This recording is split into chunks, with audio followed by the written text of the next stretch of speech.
Hey, what's going on, everybody? Manny here once again. Welcome to DFS Zone. I got a brand new video for you, ladies and gentlemen, once again. But before I get started, I appreciate you guys drop a like. If you're new to the channel, it's your first time here, you have not ever seen any of my videos before, hey, the only thing you need to do to be able to get this content on a consistent basis is to become a subscriber to the channel. So if you haven't done so already, man, I would greatly appreciate you subscribe down below. Make sure you also put on your post notifications. This way you don't miss out on any of my new uploads. A little bit of news before I even continue. I mean, if you are into MLB and WNBA DFS, I cover those as well. So Major League Baseball is around the corner, so we'll be really busy here soon, being able to try to get both videos out, or getting at least 2 videos out to you every day for MLB as well as NBA. And then, of course, going into the latter part of the spring starts the WNBA season, which I covered in its entirety last year, all the way through the playoffs. So if anybody is interested in that, make sure that you become a subscriber down below. All right. With that all being said, man, today is March the 7th, 2019, and we have only a 2-gamer in the association. And for those who have been with me long enough, you know I normally don't do 2 gamers, but I'm home and I figured, hey, you know what the heck? Let me just look at the slate and put a couple of things together and see what I have, and then basically just do a video. So I said, heck with it, let me do a video. All right. So as you can see here on the screen, man, it's my weapon of choice for research, my Research 2 Draft Dashboard. As we all know, if you're first time here, you have not ever seen Draft Dashboard or have utilized it before, it's a great tool, man. If you're into DFS and you're going to be doing MLB as well very soon, definitely a great tool to use. I pretty much use it for all my research right now, on top of team stats, which I do in other areas, in other sites. But everything that you basically need to just really get going and get all the information that you need for every given slate, it's right here on your screen, man. Everything that you need, from the player, from DVPs for defense. You got the fantasy points per game, you got the minutes, you got the usage, you got what they have done against the opponent over the last 3 games, as well as the last 5 games if you highlight this right here. And on top of that, you got the projected points, you got the ownership projection, which is fairly new to the to the dashboard, as well as point per minute and the hit percentage, which I'm really loving more and more each day. This is a gauge on how often the player at his price tag hits that value or hits that price tag. And 39% of the time, for example, here, Russell Westbrook hits that 12,002 price tag. So definitely, and it's a great tool. On top of that, you'll be able to utilize this tool on both FanDuel as well as DraftKings up here at the top. And, of course, you got all these other added features as well. You got the position optimizer where I'm at right now. You got the NBA cheat sheet if you just want to get some quick possible plays for you for that given slate. You can go right to the cheat sheet. It makes it a little even more easier. You got the sleepers and studs. You got the players trend. You got the lineup optimizer, where you can be able to take all the players that you're watching and put them in there, and you can optimize as many lineups as you want, depending on the slate and how much money you're going to play. And then you got the watch players list, which you'll be able to watch your own players list. And on top of that, I can offer you this software for 30 days for $1, and on top of that, with that link down in the description of the video, you'll be able to get it for 30 days for $1, and you also will have access to my watch players list, which right now, for today, right now at the moment, is 7. There'll be more than 7, but I just wanted to get a video out to you guys. So we'll go over it, and then, of course, later on, if you are involved, for those who have come aboard already and are watching my watch players list, trust me, there will be some more added players there. Maybe some of the ones I discuss here now may not be here later on, so a lot of things can change from here to the time we go into lock. So make sure you stay tuned, stay posted, keep looking at the information here on Draft Dashboard all the way up to lock, at least 15-20 minutes before.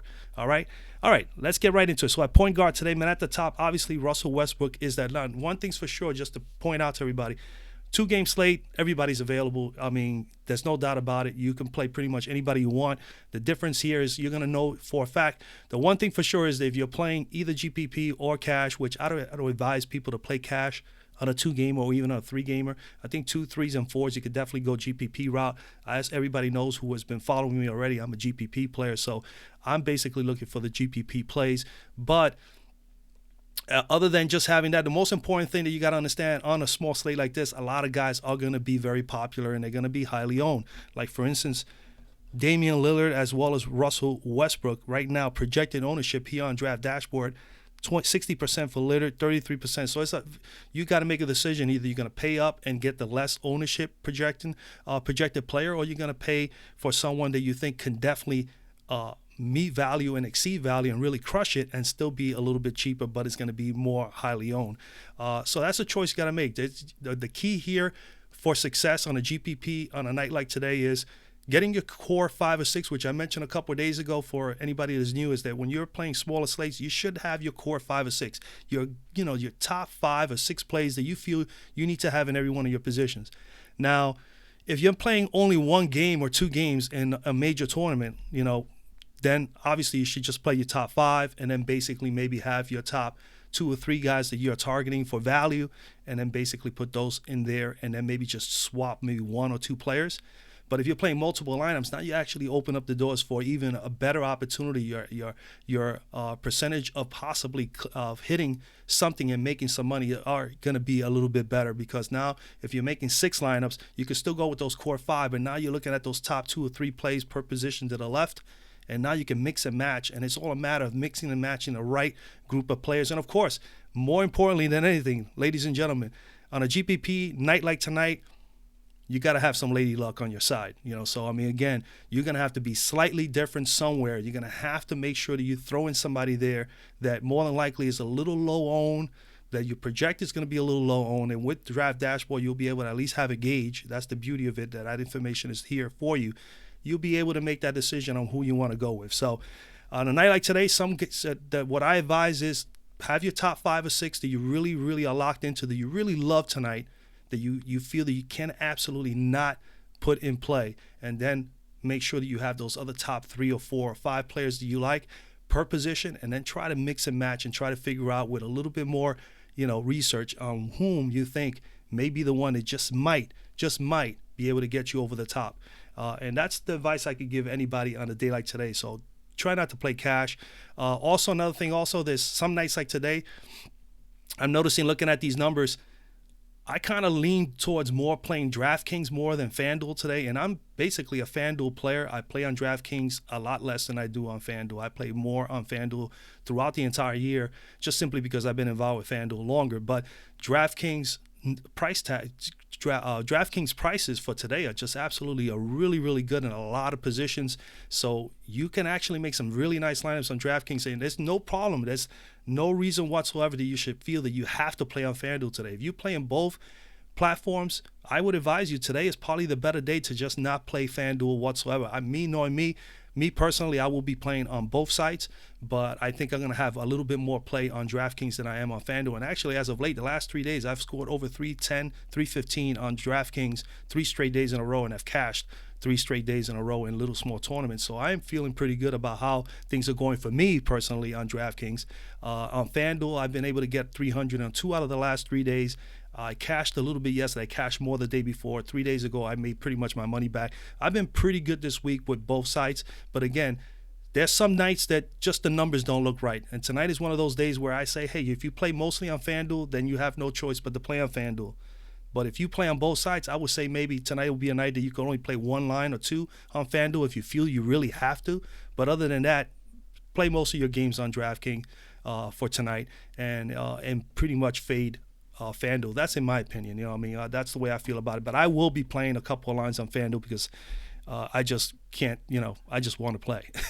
All right, enough of the yapping. Just a couple little pointers there, a couple little tips. Let's go over to the point guard position. I'm going to try to give you one per position.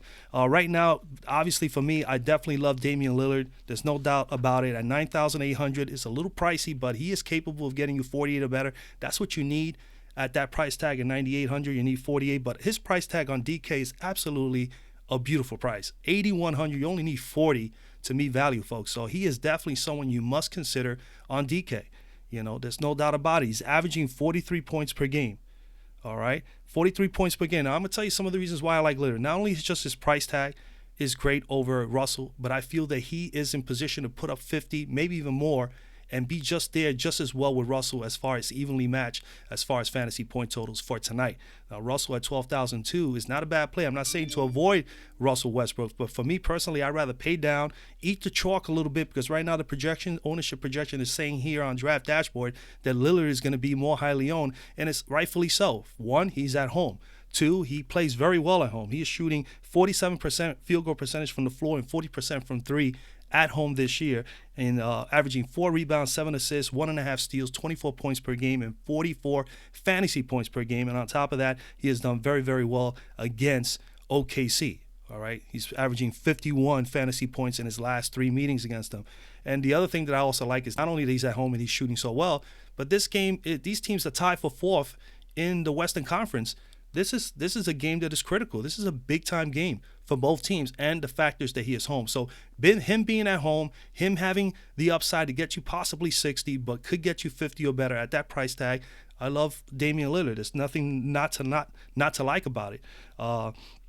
And he gets up. He's going to get up for this game. There's no doubt about it, man. It seems like we already know by scoring 53 and 62 in the last few games. He's going to get up for it. On top of that, also, as we know, he is an integral part of this offense. He needs to have the hands on the ball. He's the point guard. He has the ball in his hands a lot, and he's capable of doing all kind of things. Hitting threes, his field goal percentage is fairly good. He shoots the 3-ball well. Sorry about that, folks. He shoots the 3-ball very well. The whole 9 yards. I do love him here a whole lot. As you can see, his minutes are there, 35 or better. Usage rate is going to be through the roof. So we know the deal. So I think Damian Lillard is a fine play here, in my opinion, today. All right, he's going up against OKC. They're 13th in defending point guards, and they've been allowing 40.2 fantasy points per game. They have not defended point guards very well. That's another reason why I do like Damian Lillard a lot today. The last 4 games, Teague, after just coming back from an injury, put up 44 on them. Wright put up 44. White of San Antonio put up 37, and Simmons put up 51. That's over the last 4 games. So they're very vulnerable. As good as Westbrook is, he is not the greatest defender. It's all the paced up. He likes going up and down the floor very quickly. And I think this is going to be a great, great game. It's actually, obviously, out of the 2 games tonight, it has the highest implied total, as you can see here as well. So again, Damian Lillard in play. If you're not on Damian Lillard, I think if you're going to come down and pay down, I mean, obviously you got to consider one of the 2 of the Pacer players, either Collison or Joseph. Obviously, Joseph, 57% of the time, he meets value at 4,000, and he's actually $200 cheaper. So you're talking about $3,800 on DK. You only need 18, and the guy's averaging 20. So the long as he gets 20, 21 minutes or better, which he normally does, Corey Joseph, I think he could be a nice little play here if you wanted to come down and save. On top of that, you can actually make him your PG2. He could be your second point guard in this matchup. You could have Lillard and you could have Corey Joseph, or you can go Collison and not play Lillard if you wanted to pay down and save yourself $2,000. Collison may be an option. All right, that's where I'm at right now, more or less. Other than you could pay up for Westbrook. I'm not saying you shouldn't play Westbrook. He is definitely in play. I just rather pay down and eat the chalk with Damian Lillard because I know I'm going to have at least 2, possibly 3 players that are going to be highly owned. Either 40% or better. 60% or better is kind of chalky. That's considered chalk for me, in my opinion. 40%, 30, high 30s, mid 40s. It's high ownership. We definitely want to find 1 or 2 plays, maybe even 3 if possible, that are very low owned. 25% or lower in a matchup in a 2-game slate like this today can possibly get you over the top. Shooting guard. As shooting guard at the top, man, I like 2 guys here. To be totally honest with you, I'm not high on CJ McCollum, but I think he is definitely an option. As you can see, he is projected to have 58% ownership, so I'm going to sway away from that considering that I do like D-Lil. So Lillard for me is more of a favorite play for me from the Portland side of the ball as opposed to CJ McCollum. But Wesley Matthews here as well as Malcolm Brogdon, these 2 guys I definitely do like here. At their price tags, their ownership is not at excessively high, 29% at the moment for Wesley Matthews. He's 4,700 on FanDuel. You need pretty much 23 to meet value. He's 4,300 on DK, so you need 21, and he's averaging 21. And the beauty of it, since he's been with the Pacers, he's been playing 33, 31 to as much as 34 minutes, especially over the last 3 games, as you can see here on the dashboard. He's been averaging 21 to as high as 26 fantasy points. And again, he is capable of getting you 30 or better. He is very much capable of getting you 30 or better. And what I like also is that he's been playing 32 minutes or more, and he's still getting 16 to 17% usage and taking about 8 to 9 shots a game. And he's still taking also about 7 to 8 threes a game. So if he buries those at a 40-45% clip, there's no reason why he cannot get 20 to 24 or 25 from us at that price tag. So you should be able to meet value and maybe even exceed it. Can get you some rebounds and assists, and has had 8 steals in his last 6 games since being with the Pacers. So Wesley Matthews could be someone to consider here as well. As you can see here, more importantly, he is almost near 5 times value and at 29% ownership. I have no problem with that 29% ownership, and he has hit this price tag 44% of the time, which is near 50% if you want to round that off. It's pretty near. All right, so Wesley Matthews is someone that I'm considering. Milwaukee is 27th defending against shooting guards. They've been allowing 34.3 fantasy points per game to opposing shooting guards thus far over the last 5 games. They gave 37 to Booker, 64 to D. Mitch, and 51 to Hield. This is over the course of the last 3 games. Other than him, the other individual that I do like a whole lot today is Malcolm Brogdon. And the only reason why is because Indy is very tough in every area of their game, but they have vulnerability over the last 5 games, 6 games. They've been struggling a little bit at the shooting guard spot as far as containing shooting guards. And Brogdon has been playing the 2, and he's been pretty consistent at that 28 to 30, 32, 33 fantasy points. I think he's a solid, play for his consistency at 30 to 33, and he's capable of getting you high 30s. And I really do believe that he's going to have a shot here to be able to do that today, simply because Indy has been giving up pretty much close to 33 fantasy points per game over the course of the last 5 or 6 games. And the other, that is one position other than center that they've had the biggest issues thus far as keeping opponents down as far as fantasy point total. So I'm going to attack those areas as far as fantasy point totals are concerned. But before the day is over, check in, because things may change. I may find some team stats that it might sway me another way. But right now, Wesley Matthews, I think, is in Malcolm Brogdon and Wesley Matthews are definitely 2 guys that I'm considering. Okay, Malcolm Brogdon. Other than Malcolm, the same thing I said. Indianapolis, their vulnerability is there. They're number 1 overall defending shooting guards, but over the last 5 games, they have had some issues, containing shooting guards. They've given up 32.3 over the last 5 or 6. They gave up 31 to Levine, 34 to Fournier, and 42 to Brunson. So I think Brogdon, with his consistency of 30 to 32, 33 fantasy points per game, as you can see here, 30, 29, 34, 31. So he's been as low as 29 over the last 4 and as high as 34. So he can get you mid-30s. At this price tag. Now, granted, his price tag on FanDuel, I do not love at 6,500. FanDuel does that all the time on these 2-3 game slates. They bump up these prices. But he is a solid play at $900 cheaper on DK. He's 5,600. You only need 26, and that is right in his wheelhouse. As you can see, he's averaging 28, and he's been actually trending a little bit upward over the last few. The minutes are there. Usage is not bad at all. Anywhere between 18 to 20% on average. He gets his shots. And we're talking about Brogdon has had 29 plus in 7 straight games. So his consistency is there. He can get you high 30s. He's taking 12 to 13 shots pretty much on average per game as of late, and 3 or 4 threes. And he's not a bad free throw shooter when he gets to the line. He doesn't get a line a whole lot, but when he does, he's very efficient. Can get you some rebounds and some assists, and he gets you the occasional steal here and there for some additional fantasy point totals. Again, another competitive game. Indy is like 5-6 games back from Milwaukee. It's going to be another competitive game.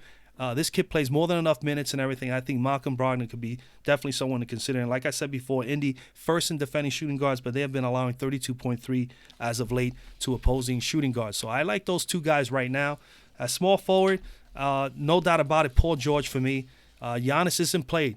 Just because I'm not talking about Giannis, that doesn't mean he's not in play. Obviously, he's in play. He's capable of getting you 60, 70, 80.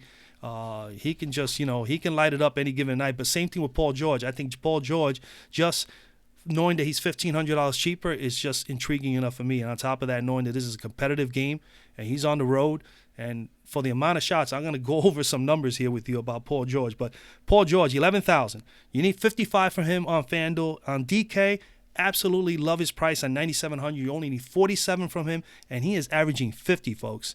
And we know he is good for 60. He's good for 70. He's even good for 80. Okay, and he put up an 80 against them the last time, and as you can see, look at his numbers versus Portland. He gets up for these games. Portland, 80, 67, and 50 in his last 3 meetings against them, an average of 66. He's playing more than enough minutes. He's going to play 37 minutes or better in a competitive game. If this game stays close, which I expect it to, he's going to play his minutes. And as you can see, if we look over here, Look at the last 3 games, right? Look at his last game, 36. Was a poor game for him, 36. And I'm going to tell you, his last game, he shot 8 of 25 from the floor, only shot 32%, 4 of 14 from 3, 28%, only had 5 rebounds, 2 assists, 1 steal, and that's how he got the 36 fantasy point totals. And he's actually been shooting poorly for about 3 straight games right now, looking at his game log. So if you don't believe it, check it out. His game log for the last 3, he has struggled from the floor. But he is the kind of player that he's going to still get the shots. He's going to get 20 to 22, 23 shot opportunities per game from the floor. And on top of that, get almost 13 or 14 threes. 2 games back, 7 of 24, 29%. 3 of 14 from 3, only 21%. 8 of 8 from the free throw stripe, so he hit all of those, was 100%. Got 8 rebounds, 7 assists, 6 steals, put up 60 fantasy points. And that's on a poor shooting night. That's what you can get with a Paul George. You can get a 36 like he did in his last game, shoot poorly, didn't get any of the other bonus fantasy points that we can get out of somebody with steals and rebounds and assists. But 2 games ago, he shot poorly in that one, and he was still able to get us 60 fantasy points because he had 6 steals, which is what, 18 total fantasy points on FanDuel? That's a lot of fantasy points. So that's the beauty of it. He brings all that to the table, and on top of that, he is going to get 20 to 24 shots off the floor, from the floor per game. He is the top dog other than Russell Westbrook. So we know he's going to get his shots. He's going to get his threes.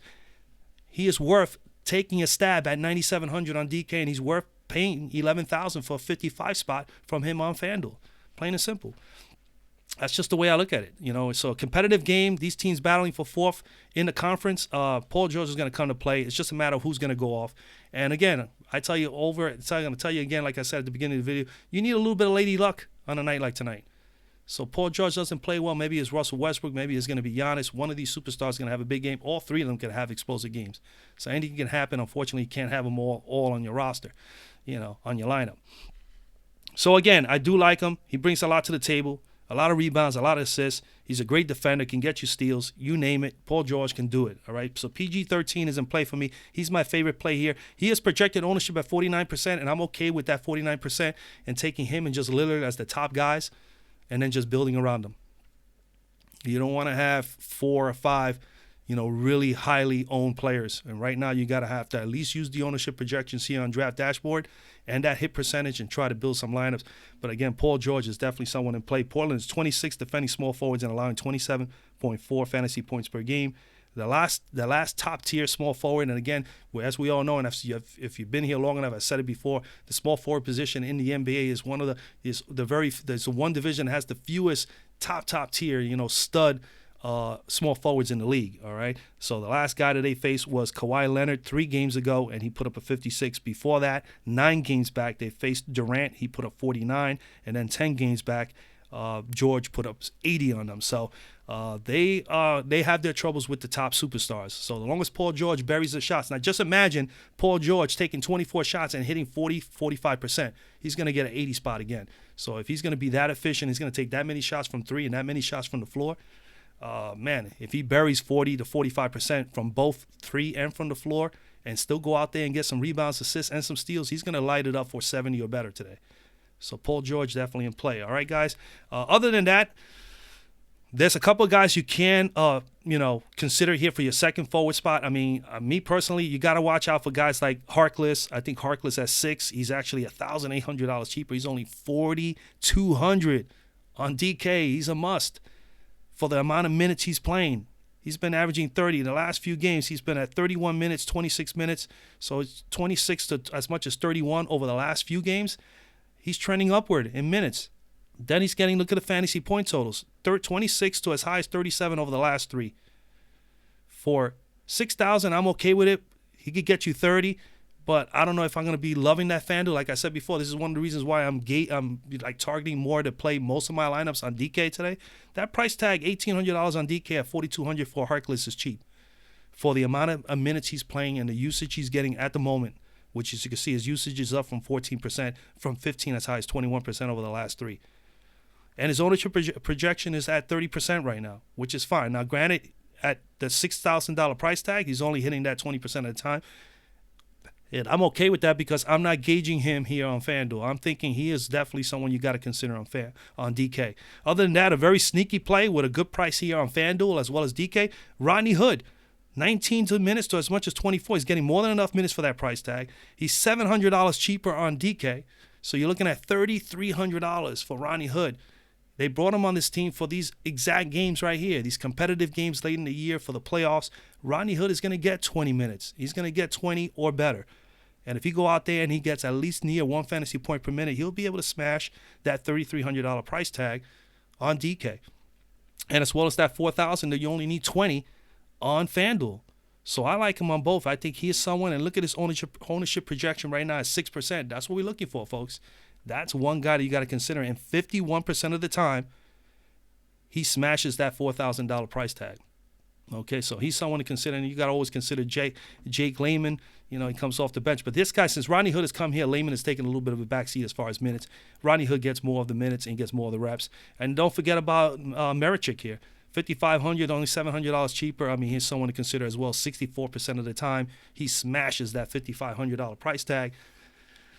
Yeah, he is definitely someone in play as well. So again, you know, later on, if you're following along and you become a part of the Draft Dashboard team and you follow my watch players list, you know, obviously right now it's at 7. It's going to be more than that in the next few hours. We'll have at least probably 13 or 14 for tonight for you guys to make decisions on. All right, let's go to power forward. At power forward at the top, man, to me, I'm just going to go with Jeremy Grant.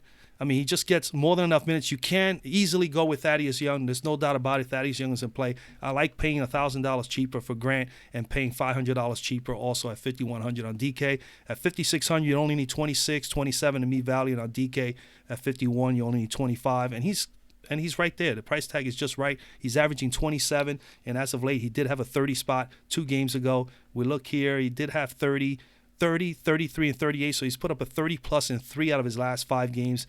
And he's been, last time he played against this team, he didn't play in the last game against Portland. He did put 26 in the game prior to that. I'm not concerned with it. I like the fact is that he gets minutes. He's an integral part of this team's rotation. So he gets 30. Look at his average for the year is 33 minutes, but he's still averaging 33 to as high as 37. So he's getting the minutes. He gets, you know, sufficient shots. He's getting 10, 11 shots a game, 4 or 5 threes he's taking as well. Is a pretty decent free throw shooter, and he gets you rebounds and a few assists, but he brings the shot blocking, you know, so he'll get you some shot blocks. He's a pretty decent defender. As you can see at this price tag, he is at 5 times value. 45% of the time he smashes that price tag. I do like him, and his ownership projection is just exactly what I'm looking for in building my lineup for tonight. 17% at this very moment is a lot better than going with Thaddeus Young, who's going to be more highly owned, as well as Aminu. But any one of these two you can go with as your second power forward. I'm trying to let you know that there's someone you can possibly get that has a little less ownership that people are not going to be targeting. Other than that, I mean, Markieff Morris at 66% of the time smashing this price tag. He's a steal if he gets the minutes. That's the only concern. Is he going to get minutes? If he gets minutes, he's going to be good. So I think he is someone you could keep him in your radar, guys. Keep him in your radar right now. He's in my radar. I don't know if I'm going to have any exposure to him, but in a 2-game slate like this, GPP, you got to throw a drop spot. You got to throw some you got to take a stab at somebody that's really, really cheap that more than likely, if you're lucky enough, if the gods have it, if the DFS gods have it, they'll get on the court and they'll at least light it up for 2025 at $3,600. You cannot go wrong.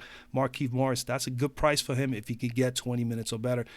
He's been averaging 25 for the year, but the last few games, 15 and 14, a little scary. You only need him to get 15, 16 fantasy points, and he's been able to get 11 and 18 in between 2 of 3. Tough position, but on a night like this, you're going to have to take a stab at it. As you can see right now, projected ownership is near none. So chances are people are not going to be on him. That's the kind of sneaky play that you're going to have if you're going to pull one of these out. Let's go over to center. At center, man, Nurkic is definitely the play, and that's the reason why he's right now projected at 49%. And I'm sure that's going to be slightly higher. So he's going to be highly owned. He's going to be the chalk as far as center is concerned. So what can you do? You either eat the chalk here and play and get value somewhere else, or like for me, I'm more gauging on Lillard and George as my highly owned chalky players of the night for their respective positions. So I'm going to try to save over here at center. So I'm looking at Steven Adams and Brook Lopez. I think Brook Lopez, I really like Brook Lopez a little bit more. Granted, Steven Adams, 61% of the time he smashes that $7,000 price tag. But Brook Lopez has been really solid for Milwaukee as of late. I mean, for a while now, for a good maybe 10, 11 games, he's been pretty consistent and good. 6,200 on Brook Lopez. I favor him a little bit more and paying $800 cheaper. You only need 31 to meet value, and on DK's 5,300, you only need 26, and he's averaging 26. But as of late, he's been pretty good. He's at 36 plus in 3 out of his last 5 games. He had a 49 spot in between there, smashed in there in 37. Against Indy, he's been okay, 28 this year and 36 the game prior to that. So he's averaging about 32 in the last 2 games against them. So Brook Lopez not looking too bad at all. Projected ownership right now at 14%, which I really love. He has one. He's capable of getting you 1 fantasy point per minute. And what I like is that 35 plus in 4 out of his last 6 games, he's played over 30 minutes and he's taking 9 to 10 shots a game. Also taking 5 to 6 threes. As you know, he's one of those centers that love to spread the floor and hit the 3, especially from the corner. He can get you some rebounds and he brings some blocks. He has had 19 blocks in the last 6 games. He's just been, going nuts with the blocks.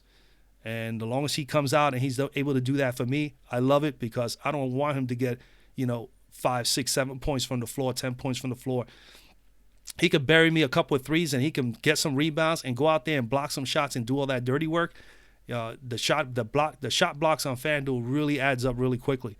So I really do like that from Brook Lopez in this matchup. If you're gauging on FanDuel, then that's probably the way you want to go. If you're looking at DK, you might want to pivot over to Steven Adams simply because he's capable of getting you a double-double. He can get you at least 10 points and he can get you at least 10 rebounds.